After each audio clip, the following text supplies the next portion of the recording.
me permito presentar a la señora Yuefen Li, asesora especial en Economía y Financiamiento al Desarrollo del Centro Sur. La señora Li ha trabajado por muchos años en UNCAN, donde ha sido jefa del Programa de Desarrollo y Financiamiento, ha realizado sus estudios universitarios en el Reino Unido, Estados Unidos y China, donde actualmente es catedrática. Es autora de varios libros y artículos en su materia y ha contribuido extensamente en las publicaciones digitales. Señora, tiene la palabra. Thank you, Madam Ambassador. I've learned a great deal from the presentation of the Honorable Minister.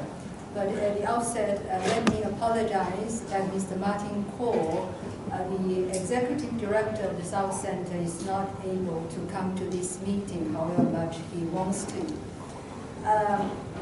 Honorable Minister, I would like to say that today is the first time that I've met you, but I've been a big fan of yours and also a big fan of the economic policies pursued by your government over the past decade.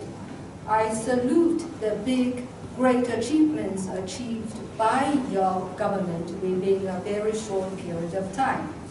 Both your president and you yourself have openly criticized the policies and strategies advocated by the IMF.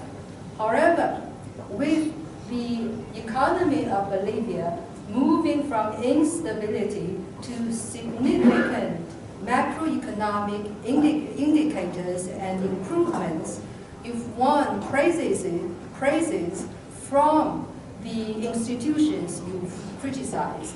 For instance, recently, one senior economist from the IMF said very clearly that Bolivia is obviously an outlier in the region. So, this, you can see that you must have done great things in pursuing your economic policies, and you've done great strategies which suits to your country.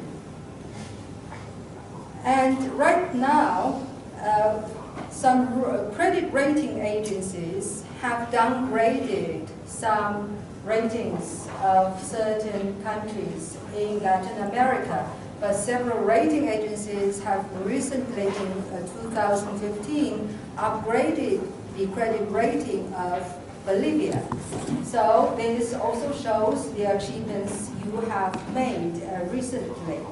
And also, while the IMF have revised downward economic performance and forecast of GDP growth of some Latin American countries, the IMF have recently also revised upward the economic growth of Bolivia.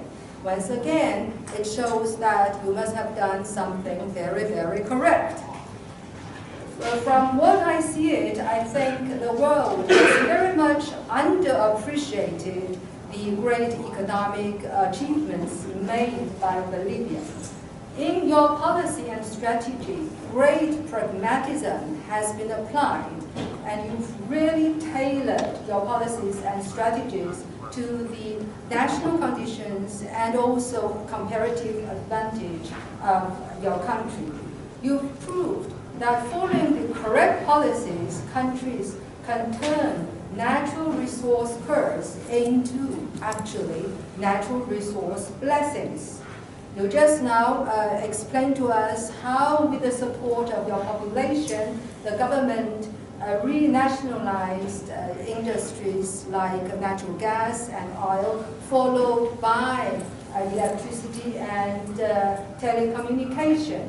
And then you have very successfully channeled the kind of big increase of government revenue to the poor population, and also channel the revenue to the targeted sectors which can promote economic growth and also create employment. So this is completely the opposite of what the Washington Consensus recommends.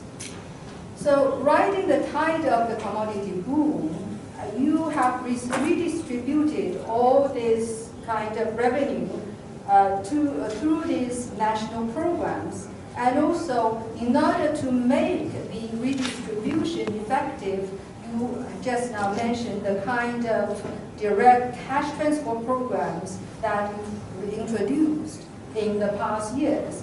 The result obviously has been very impressive. There has been fall in poverty, and there has also been a fast improvement of living standard, which your graph has demonstrated very, very clearly. To me, from the graph, I can see is kind of triple of income over the past few years. And I also read that Bolivia has been declared an illiteracy-free country. So this shows how you direct the government revenue to such sectors as education and also welfare, which greatly narrowed the income gap amount between the poor and the rich. According to UNDP, Bolivia is among the most effective country in narrowing the gap of income inequality. So I think all this economic achievements show the kind of correct policies and the strategies the government has pursued. And you also mentioned the fast increase, impressive accumulation of foreign exchange reserves in the country. Right now, your country's foreign exchange reserve, if you measure by per capita income and also the size of the economy, you actually outpace my country, China. You are ranking #1 in the world nowadays. This is quite, really quite impressive. And you mentioned just now that public expenditure on infrastructure has been increased tremendously. So you could see here the state can really very successfully channel the windfall gains from natural resources to poverty alleviation, to boost industrialization, build foreign exchange reserves, and improve infrastructure. So this is the best kind of mixture of using the windfall gains from commodities and natural resources. So your policy has actually avoided the typical kind of boom and bust cycle for the commodity producing countries in the developing world. Some scholars have said that most of your economic success should be attributable to the commodity boom, the so-called commodity super cycle. But from what we see now, actually these scholars have been proved wrong. Because from what we see that, and Richard mentioned just now, since 2012, the terms of trade for commodities has turned against the commodity producers. And Bolivia is one of the countries most affected by this kind of reversal of terms of trade. But you have stood up to the challenge, and your economic growth has remained stable, and inflation rate has been low, I think around 5% you mentioned just now. So this shows the kind of counter-cyclical economic policies the government has achieved, which has shown the benefits during rainy days. You certainly have, I say it by myself, being a Chinese, you have avoided some of the pitfalls in the development path of China. You've avoided the sacrifice economic growth made on environmental protection, and also you avoided the kind of widening of income inequality. I think you certainly have studied the kind of development path and models of China. To me, I think it's a very, very interesting economic development model and strategy we need to study. And I myself would really like to do a kind of comparative study between China and Bolivia. And I think a lot of countries in Africa and other commodity producing countries would benefit a great deal.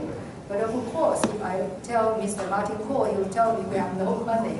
But whatever the case, this is a very interesting subject, and I'm sure lots of kind of good lessons we can draw out from there.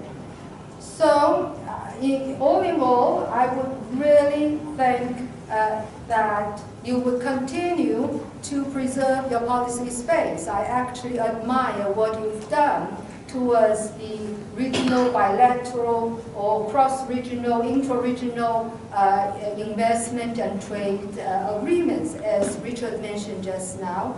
Many of the agreements have turned to be very comprehensive and introducing too many rules and regulations which can limit the policy space of the developing countries to promote their national development strategies. And you've been fully aware of that, and you pulled out from PISIT, and you have been studying all the BITs, and you have not extended the BITs which have expired. I do not mean to say that it's no good to join any BITs, regional investment and trade agreements. I can see very well that Bolivia would like to join these agreements and treaties on its own term, which I think is very admirable, which can really preserve policy space, especially when you are having the kind of agreement with economies which are much stronger than yourselves. So, from what I see now, from what I can read of the newspapers, that your government now is trying to reduce the commodity dependence. You want to boost industrialization, and also you want to benefit from globalization by attracting more FDI at your own terms. So all these are, to me, are great policies. So I think on the whole, the countries and economies would say that your alternative model of development has led to excellent economic, social, and environmental outcome. And you are progressing in a sustainable and inclusive path. And you have preserved policy space, and now you are working on to gradually modifying your development policies and strategies because you've reached a certain level which you are enabled to do so. So I would think, all I can say is bravo, excellent, we've learned a great deal, and please keep on. To you, to Bolivia, I would say the sky is the limit. Thank you.